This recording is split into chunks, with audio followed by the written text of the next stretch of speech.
এই শ্রাত, জি এটা কি নাস্তা চিনো? না দেখতে কেমন লাগতেছে এটা? জানি না হ্যাঁ বলো এত বড় তো এমনি তো দেখি ভ্যান গাড়িতে বিক্রি করে কিংবা মেলায় বিক্রি করে ছোট্ট করে এই নাস্তাটা, কিন্তু এটা এত বড় কেন?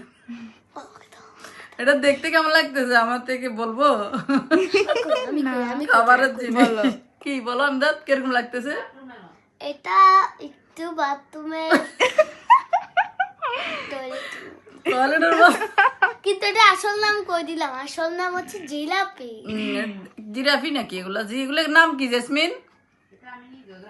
এটার নাম কি আপনারা যদি কেউ জানেন প্লিজ কমেন্টে বলবেন। আসলে এটা আমাদের পাশের ঘরে একজন মানে ওনাদের ছেলের বউ বাপের বাড়ি থেকে নিয়ে আসছে, তো আমাদের একটা দিয়েছে, তো আমরা খাওয়ার সময় দেখতে লাগতেছে যে মানে বলতেছি না খাবারের জিনিস, আপনারা বুঝে নেবেন।